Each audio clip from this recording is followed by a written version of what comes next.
So we know Amanda quite a while because she was the one who joined us in 2022 to work our first set of sustainability initiative with EEF. She has a very amazing experience on working on sustainability topics with Olympic and Paralympic Games. She worked for industries for companies like Coca-Cola, Mark and Spencer, and now she provides consultancy for different range of commercial and sport organizations. So, and I'm very delighted to have her here today, and I'm pretty much sure that it's going to be amazing insights around sustainability and what is going on in the sport. Amanda, stage is yours. Thank you. Good afternoon, everyone. It's really great to be here, and thank you, Nadia, for the lovely introduction. Yeah, this is, I hope, a really useful session. And just to add to what Alice said, I think we'll send the slides afterwards as well, so hopefully they'll be useful throughout the session. If there are any particular clarifications, I'll pause at certain points. So if you've got any urgent questions, you can also put those in the Q&A section. So what I was going to cover today are the headline global issues, so the why this is so important, and then really take it back down into sustainability in sport. So looking not really at equestrian sports, but kind of what the whole sports industry is doing as a whole, what the impacts that sport has on the environment, but also what impacts climate change is having on the sports around the world. Then talk a little bit about some of the actions that are going on, what's already been taking place, and hopefully give a bit of inspiration and some new ideas and perhaps that you could implement within your own organisations. And then the final section will be about the approach, so hit a bit of a standard approach to embedding sustainability within your operations. And then a nice bit of time for some Q&A discussion. So look forward to receiving those questions. I'm going to start with a bit of the science. So just to show you kind of why the narrative around sustainability and climate action is linked to it. Has anyone seen this image before? And perhaps in the chat, to check that that's working, you could put a yes or a no. But these are known as the climate stripes, and they were designed by a well-known climate scientist called Ed Hawkins, and it shows the warming of the globe over a long term and visualizes that temperature trends from 1850 to 2018. And as you can see, the last few years have been the hottest on record. And just to dive into that a little bit deeper, this has been produced fairly recently, but it shows very clearly that since in the last 100 years, so from 1901 to 2000, the global temperature has pretty much stayed within quite a consistent level. Whereas from 2001 to 2022, so just last year, it has significantly increased. And that is why the focus is on climate change and the action, the importance of really focusing urgent action around this so much. And that because the impacts of climate change on the planet, and I'm sure a lot of you have heard this before, so I wasn't going to delve into it in lots of detail, but you have got the melting of ice, the increasing of seawater levels, which displaces communities and agricultural land. You've got the warming of the sea temperatures affecting coral and marine life. You've got the increase in drought and extreme weather events, which I'll come on to a bit later. And including loss of biodiversity. Some plants and animals just won't be able to adapt to that change. And the last bit around the science is really to just kind of highlight, you might have heard lots about this 1.5 degrees and how we need to act around the science and around climate. And this has come about through the Paris Agreement, that we need to aim to only limit the warming to 1.5 degrees, and that's our kind of universal or target, and it's not really a goal or a political target, but it's actually the physical limit of what the planet can sustain without causing these kind of catastrophic and irreversible climate change impacts. So just to take you through that a little bit, so this is our baseline, the pre-industrial temperatures. This is our target of 1.5 degrees, so kind of staying within that nice light blue section. I think it's quite scary that some recent studies have shown that it's already warmed by 1.2 degrees, so we haven't got much leeway. But there is some really good progress around what governments and organisations and businesses have set pledges and targets to reduce that. And if all of those actually happen, then it would get to about 2.4 degrees. But if we carry on as we are, we're edging towards that red section. So what does that mean or kind of look like? The UN have called this decade the decisive decade because it's the ambitions or the actions that are taken or not in this 10 years that would determine whether we'll be able to revert the impacts of climate change. So unprecedented change is needed, and by all, to try and meet this ambition. So lots of governments have set about their commitment to achieve net zero by 2050 or 2040. There's policies in place, businesses are setting really bold commitments, and they're actively trying to mitigate their impacts. And even some are trying to have a positive net gain. And I think alongside the public pressure, all this scientific knowledge, one of the big changes that has happened recently is that financial investment is now based around climate risk as well. And that's been a significant driver over the last few years. But I think it's important to say that it's not just about climate. Nature is critical. It provides us with our oxygen, regulates our weather patterns, it pollinates our crops and produces food and feed, but it is under increasing stress. Human activities altered around 45% of the Earth's surface, and deforestation is one of those, the key impact area. Forests are home to more than 80% of all terrestrial species, animals, plants and insects. And I think just quite an important stat here on the right hand side is around 10 million hectares of forest have been destroyed just in a 5-year period, and I think that's quite scary. It's also not just about climate and biodiversity. Pollution has a huge impact on the environment as well, and lots of these you will be more familiar with. So air pollution and the impact that it has on health, predominantly through the burning of fossil fuels and through cars. We then have plastic waste. So there's no real data on the amount of global plastic pollution out there, but there have been some studies that reckon about 8.8 million tons of plastic ends up in our oceans each year. And that would be a rubbish truck filled with plastic being tipped into the sea every minute. The good news on plastic, though, is there was an agreement struck last year around 173 countries at the UN Environment Assembly in Nairobi to develop a legally binding treaty on plastics that will be negotiated over the next year now. So that's a significant game changer on that. And the final one here is chemical pollution.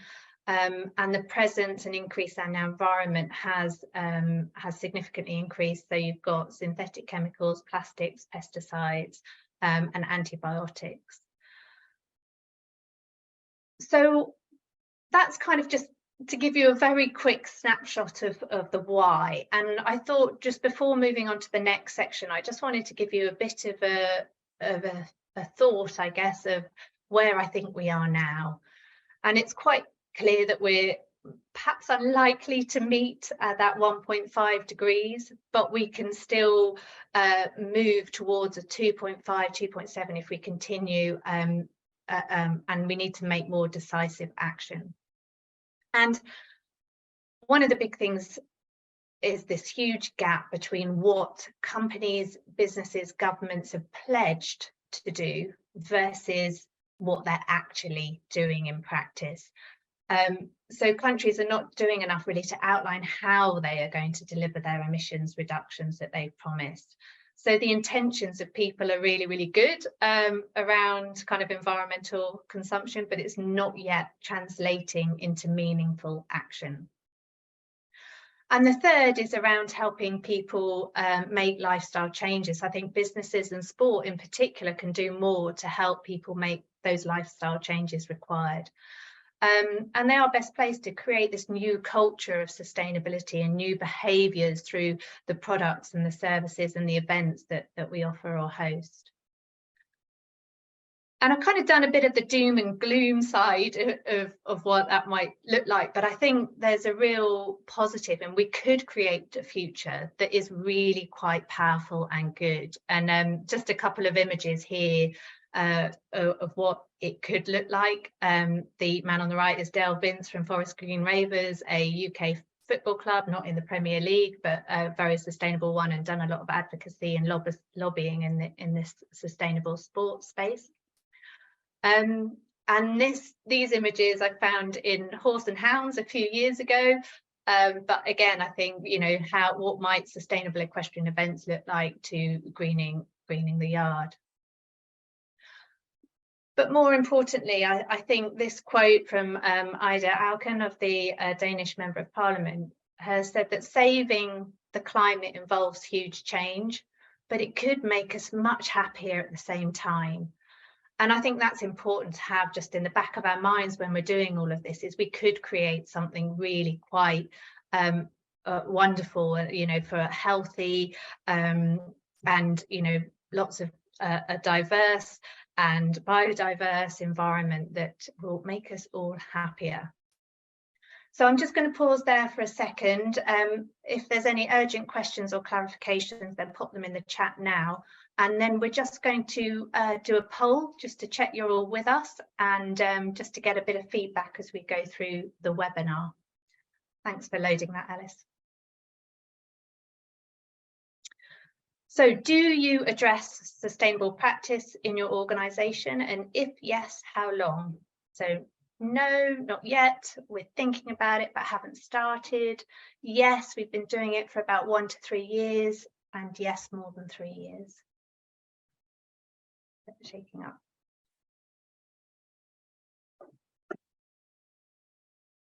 Great, that's really, really good to see. And I think it's great to have you on the webinar, because hopefully this will provide the context for those that are starting to think about it and hopefully inspire. And for those that have started, hopefully there'll be some good nuggets of information that you can take away.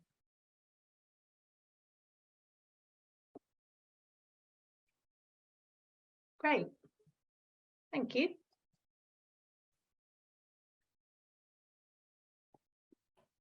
Do you want to share the results?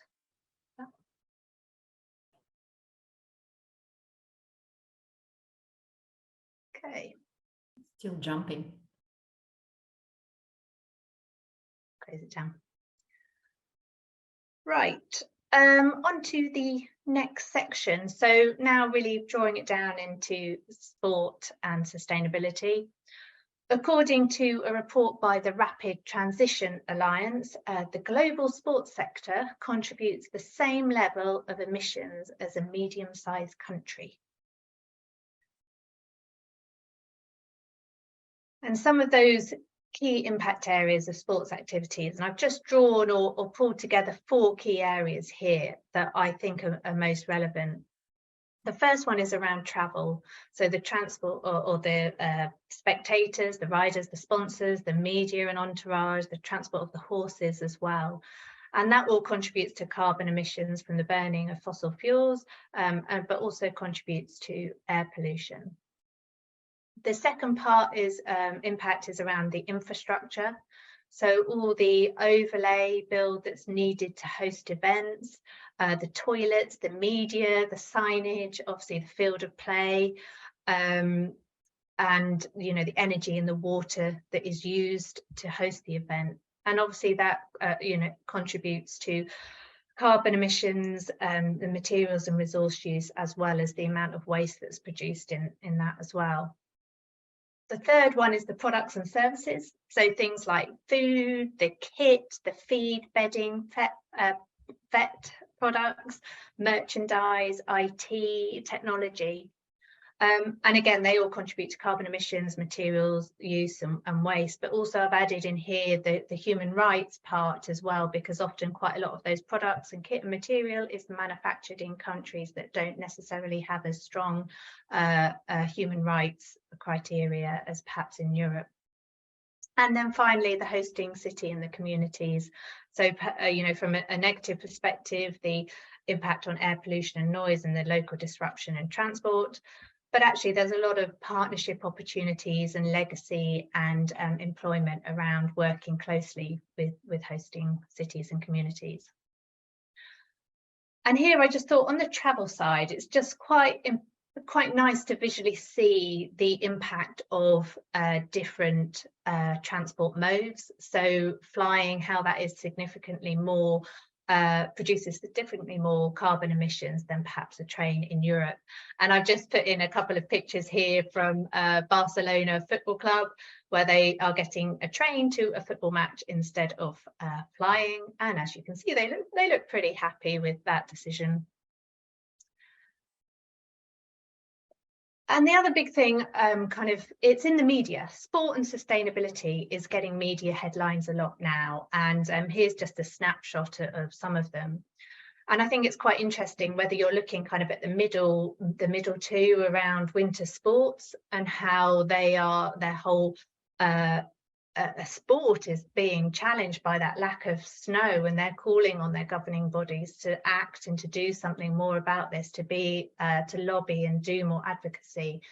And the Winter Olympics in Beijing, they had to manufacture all the snow, and they've got their world events in Saudi Arabia, which is going to have to manufacture all that snow as well. Then you've got the actual athletes and players themselves talking and speaking out about it. So Sebastian Vettel from Formula One said that his climate contributed to his decision around his F1 retirement. And on the top left, we have a young runner who decided not to compete for Team GB in Australia because of climate concerns. And interestingly, Ines actually won the junior marathon in London just the other weekend. So it'll be interesting to see as she evolves into a real elite athlete, what their decisions and how hard those decisions are for someone that really believes we need to do something, strong action.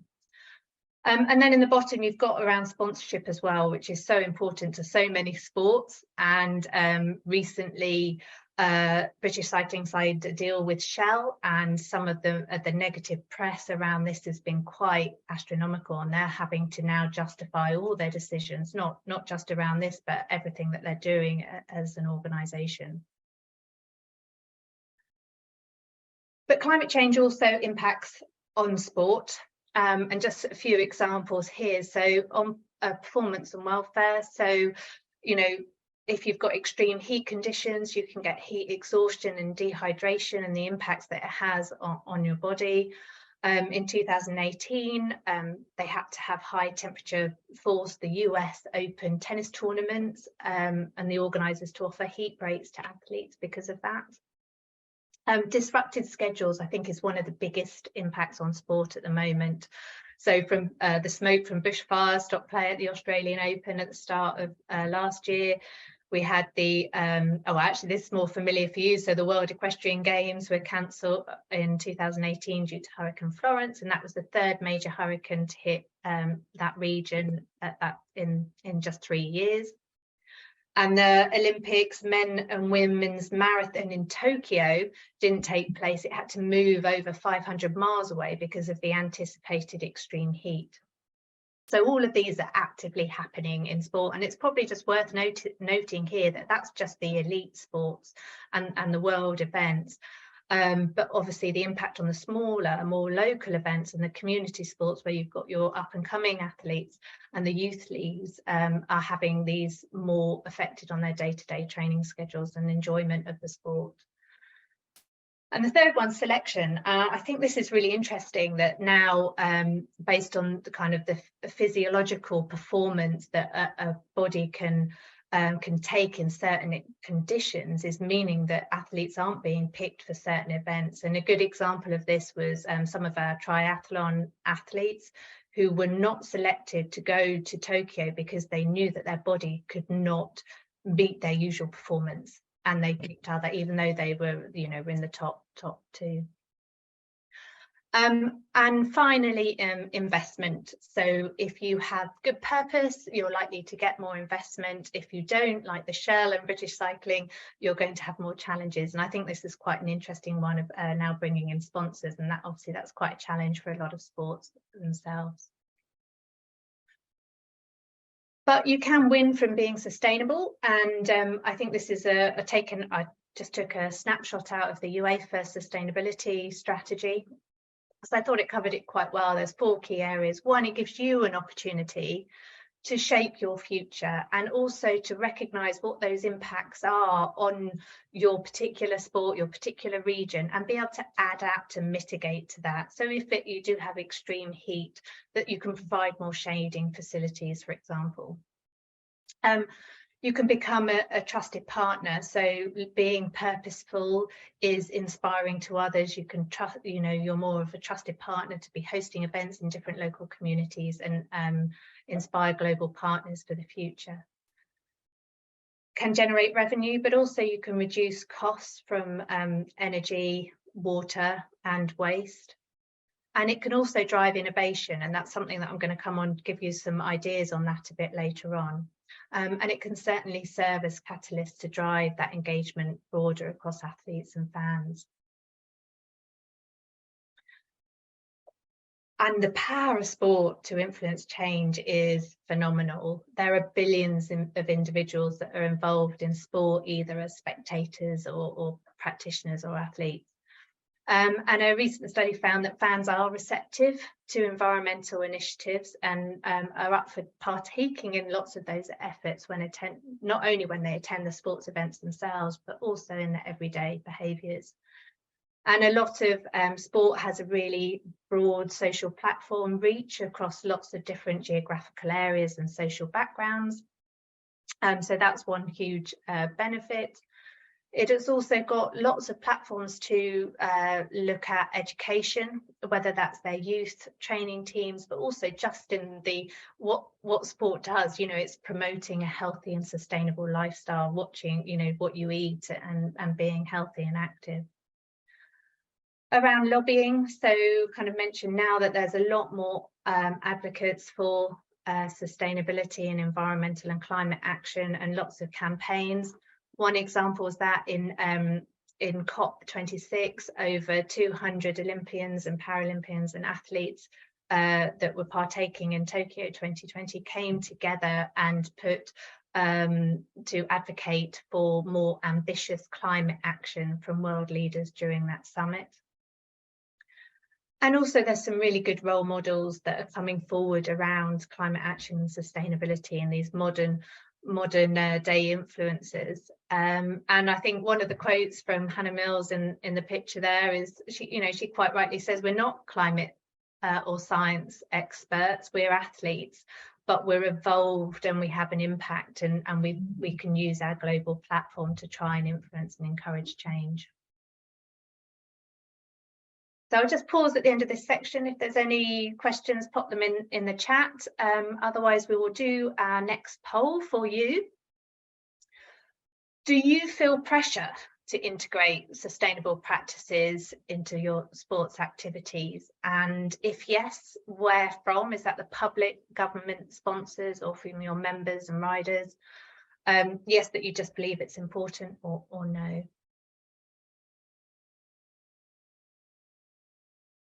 Great, the results are coming in.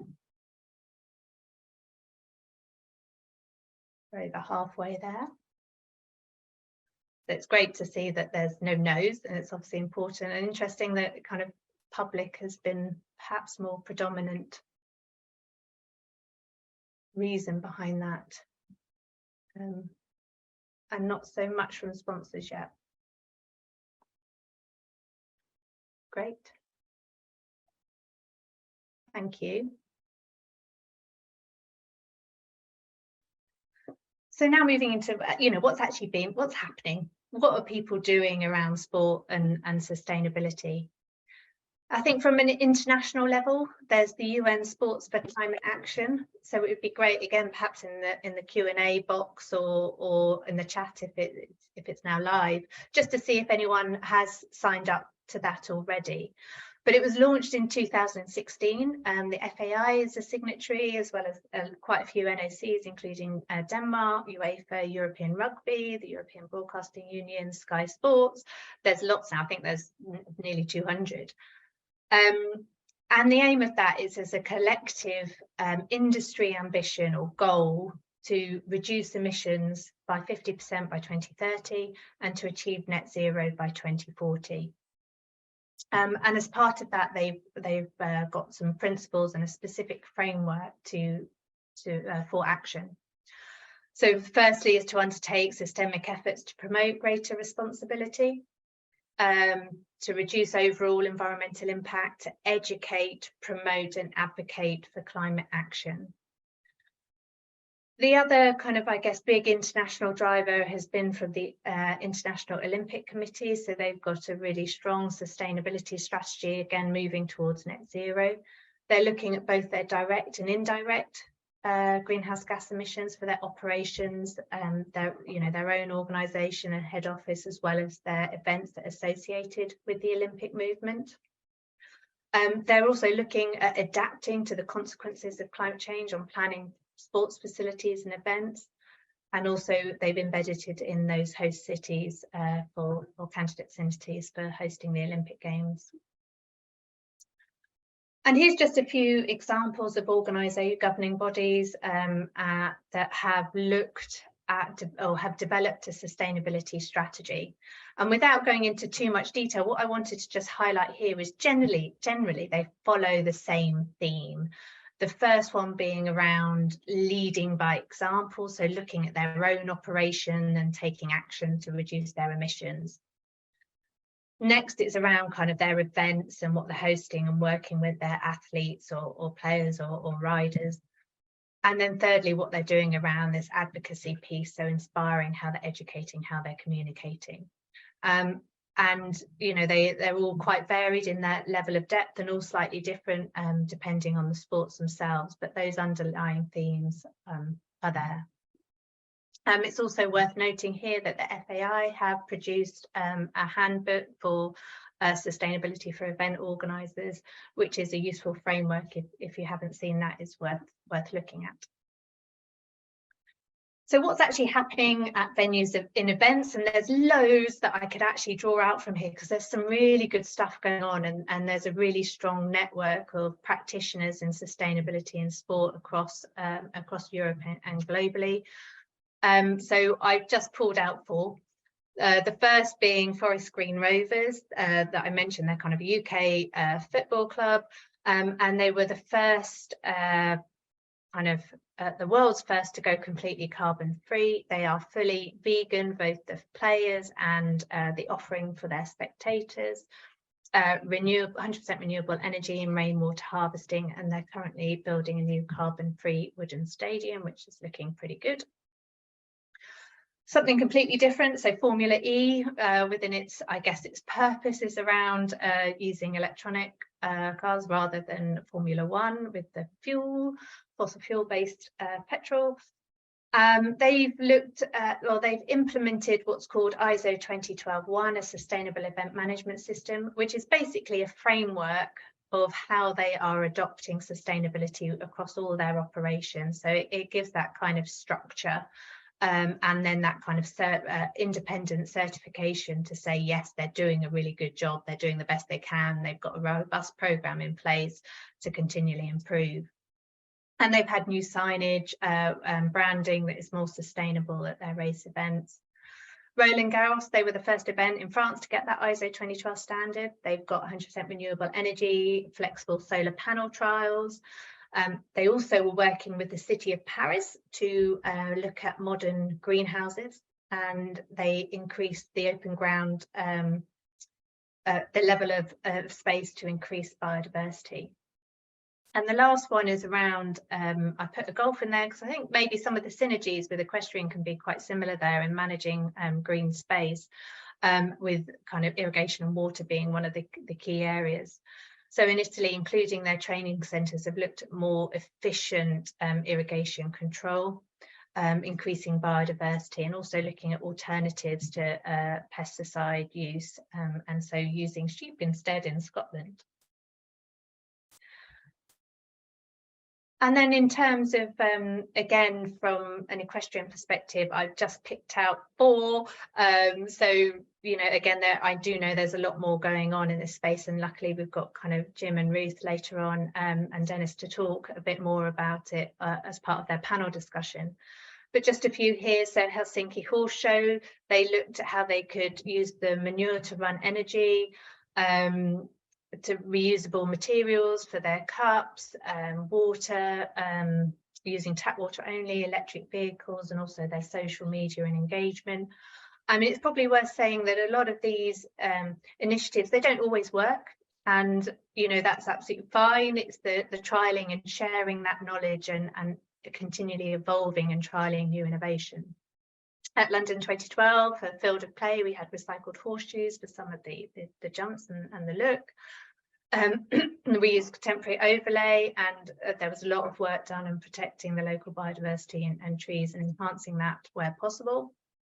At the London Horse Show in Excel, that's completely run on renewable energy, and taking some different slants here. So from the food side, 80% of it was seasonal produce, and they didn't fly any food in.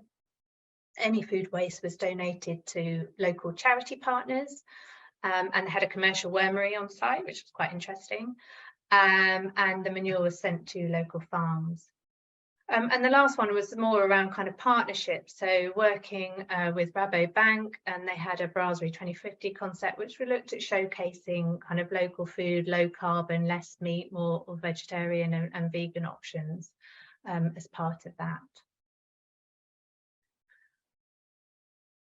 And then just a kind of hopefully a bit more inspiration, like the innovation that's going on around sustainability in sport is quite phenomenal and really quite exciting. One of the main ones is looking at logistics. I mean, sport relies so heavily on transport. There is a lot of investment going into sustainable aviation fuel. And they've set themselves quite robust but very bold ambitions as well to become net zero, or that industry net zero by 2040. A lot of sports are also looking at their competition schedule and looking, aligning it with ensuring that there's less travel as part of that schedule. And then another one is using cloud technology. So SailGP have moved most of their technology that would be on site to a main centre. I think it's in the UK actually, and so they've got a lot less people and a lot less travel going around to the different events.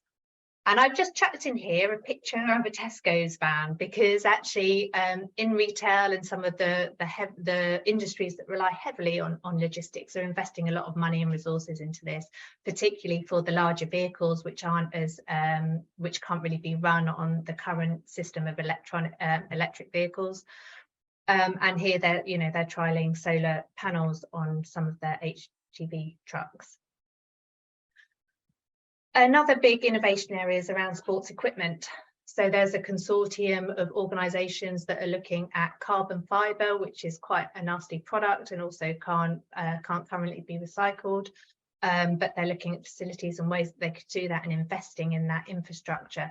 So that's quite a lot of the water sports, so sailing and others, including tennis rackets. Wilson are part of that consortium as well. Formula One are investing a lot of money into sustainable fuel. I think it's hydrogen based, and unfortunately that won't be really available to the general public, but because of their innovation, the scale and movement of that could be very valuable across the globe as a whole. And then there's been a lot of work done in cricket in particular on their balls to switch them from leather to a non-leather ball, looking at bats, moving to more sustainable woods such as willow or bamboo, and also the clothing as well.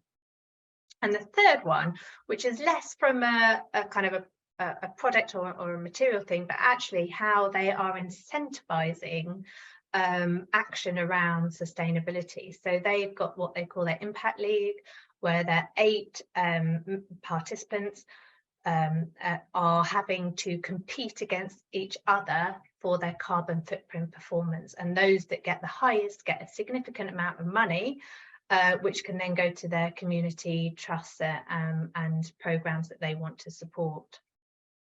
And I've just included a link up there because actually that's like a less than a 2-minute clip which shows what SailGP are doing, but across lots of different areas around the innovation. And I think it's worth, if you've got time at another point, just having a look at that clip. Okay, so before we go on to the action, we've got one more poll question for you, which is, where do you see the greatest urgency to act? Is that around reducing carbon dioxide and other greenhouse gas emissions, so climate action, reducing waste, human rights, the equality, diversity and inclusion, mental well-being, water reduction, or anything else? And I know there could be lots and you might want to put all of the above, but yeah, this is just to give an indication and see where your mindset is.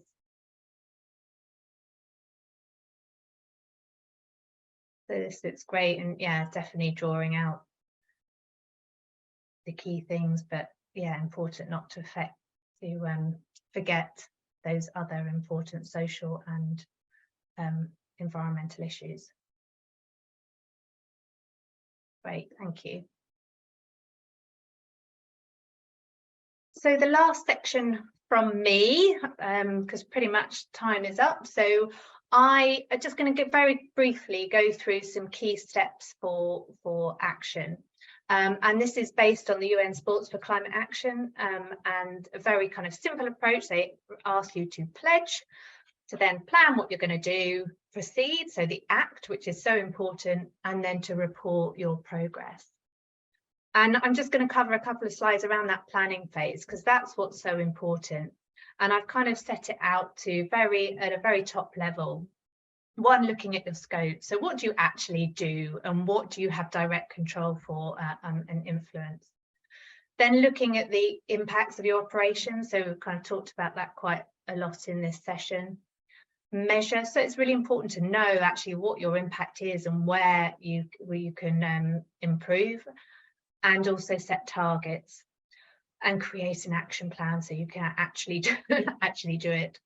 But underpinning all of that, it's just so important to have robust governance. So someone that's accountable and responsible for it, that you have invested in it, that you are communicating and advocating. And I'm just going to very briefly pick out one example from each of those. So firstly, when you're looking at scope, this is an example from ATP. They were saying, right, our own operations, that's our staff, travel, accommodation, waste, water, electricity from our operations. And we've also got our 3 main year-end events, which we've got direct control from. But then outside of that, we've got other tournaments, we've got players, and we've got fan travel. So just mapping that out and saying, right, what is the bit that we've got the control over that we can focus on first? Secondly, to assess the impacts, risk and vulnerabilities. So what impact are your activities having on the environment across those range on the screen? How are you currently managing those risks and where are your vulnerabilities? For instance, I think quite a good example is for an outdoor football stadium might be concerned about extreme or prolonged heat, which is uncomfortable for fans, spectators, and potentially dangerous for athletes. And heavy storms with lightning can be dangerous, and flooding can cause facility damage if the amount of water is greater than the drainage capacity of the stadium. So the way that they might respond to that is to having free water on the concourse, putting cooling chambers in, increasing the drainage capacity of your facility, or putting a roof on top. So there's all these things that you start to look at and ask those questions. The second is measuring, and I think this is why it's so important. This is an example from Formula E, and you can quite clearly see that most of their carbon footprint comes from freight. And that gives a really strong indication that needs to be our focus area, and that's what we need to look at. And I think this is why measuring is so important. And just around setting targets, we all kind of talked about the global. We've got the UN Sports for Climate Action, which has set a clear target as well. And then you can benchmark yourselves if you want to and align with the EEF strategy and commitments. And then most importantly, develop this action plan around how you can lead, where you want to support and how you want to inspire. So ATP, for example, have produced a carbon tracker for all their events. World Sailing has produced lots of guidance documents. And then just finally on this, on the governance, and I split it into two bits. So one is the finance and the resources. You know, it's not just that, it's having the time and the people as well as the investment into doing it. And, you know, that could be through sponsorships and ticketing, and just a couple of examples here. So Series A football clubs, AC Milan, partnered with transport companies to develop sustainability focused activations. ATP have partnered with Waterdrop to promote the reuse of using filtered water or tap water and having your own bottles. And the London Marathon ask any participants to the event that aren't from the UK to ultimately pay a carbon tax, so offsetting their travel carbon emissions ultimately. And the other key part is around this advocating and communicating. So there's, again, lots of different ways you can do this, and I've just pulled out a few examples. So the Premier League in the UK have a sustainability ranking, and they all compete against each other on their performance. And actually this was last year's, and this year's has just come out, and it's Tottenham Hotspurs and Liverpool are at the top, if you're into UK football at all. Education programs, but also I thought this was quite nice from Roland Garros, where in order to get a bit of people to test their sustainability knowledge, they were offering 2 tickets to attend the slam. So there's lots of different ways of looking at this and inspiring and educating your partners. So that is what I was going to cover today, and I know there's a couple of questions coming through, so do bring those up, and I'll try to answer that. But just in summary, climate change is one of the most pressing issues of our time, alongside biodiversity loss and pollution. Sport plays a hugely important role to be part of that solution. And it has that key social platform that could just reach and influence millions and raise awareness and really promote that positive and inspiring and fun action around sustainability. And the sports sector can contribute to tackle climate change by reducing its own environmental footprint, the target, the measure, and most importantly, the act. So thank you very much. I'm just looking at the questions in the chat and can just see one there at the moment. The 1.5 degree target is very big. Do small differences really have an impact? I think, you know, yes, I think every small difference can have an impact, because that can really scale and trigger change and inspire other people. But yes, predominantly governments and large big businesses and policy have to do so much more as well. But I think that's where advocacy and lobbying has a powerful part to play. Are there any other questions? No. I do then. Well, thank you very much. Thank you for the presentation. I guess it was amazing insights, and I believe it was a bit challenging to comprehend all the dimension of development around sustainability. But my question, so we know that it's more than 2.5 decades when sport already were questioned or like thinking about addressing sustainable practices, but we're still lacking a little bit transparency or understanding how far sport influence the environmental agenda, what is the role of the sport, and how far we creating positive impact. What is your feeling about that? You see some acceleration, but what it takes to really embrace the role and be really sustainable as an industry? I'm hoping I heard that right, because my computer went a bit funny just as when you were saying it.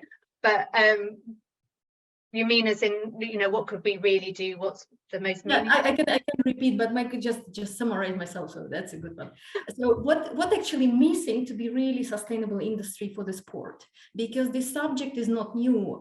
It's more than 2.5 decades when it was discussed. We have the same situation in corporate and businesses on the government level, but it still feels like we're a little bit behind, we're a little bit failing. We have a lot of amazing practices. You mentioned Helsinki event, you mentioned energy technologies, you mentioned transportation, green fuel, everything is there. You mentioned a massive platform for collaboration, but why we are behind? What is your feeling? I think it's about priority. I think it's not seen as a priority, and I think it's not embedded within everyday operations. And you see this a lot, not just in sport, but in lots of different industries, where you might have a sustainability practitioner or somebody that's been made accountable for it, but they don't have the authority and the autonomy to really drive and make that change. It has to come from leadership. It has to be the sponsorship team need to know what they're looking for and the right questions to ask. The marketing team need to as well, the finance team and what they're investing in when they're choosing different locations, the media team. And I think it's having that knowledge across the whole organization and everyone working towards the same goal is so important. And I think that's what's been lacking to date. There's little bits of action going on, but not quite pulling it together as a whole. Yeah, agree. And I guess that sustainability is an area for cooperation, right? Not for competition, because it's one of these few playgrounds where only combined effort can bring the result. What do you think? Yeah, definitely. And again, I think historically, and I've done a lot of work in retail and around food, and it was always around the competition of we want to be the best and be able to showcase different products first. And actually they've just realized in the last few years that they've got to work together. They've got to work with the farms collaboratively, otherwise it's not going to work. And the same completely applies with sport. Working together will be so much more powerful, having the same goals. And I think that's why the UN Sport for Climate Action, in trying to mobilize sports to have the same goal and report performance and be transparent, share what innovations are going on, is so critical and important. Yeah, absolutely. I see we have a question, and I think we still have some time to take it. How can we help develop international competition and athletes traveling and reduce carbon emission? That's a really good one. So I think there are already organisations looking at that. I mentioned SailGP and what they're doing, where they've actually given an incentive, a big lump sum of money for their teams to reduce their carbon footprint, which also then therefore includes the amount of travel that they're doing.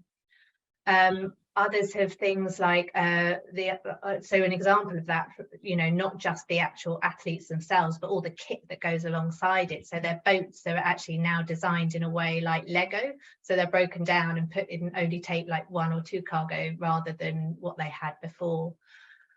There are other initiatives where I know another global sports body that has got an app that their players are going to use, where they are going to monitor and actually understand just actually how much are they traveling throughout the year and can they make smarter differences.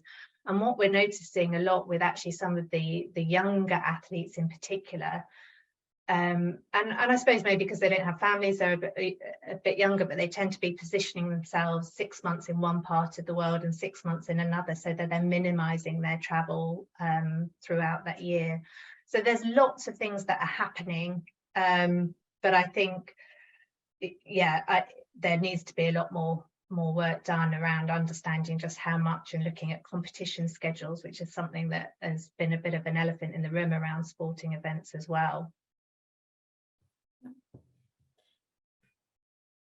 So thank you very much. It was brilliant insights, and I believe the slide will be shared, and there are some other questions we can continue of the session.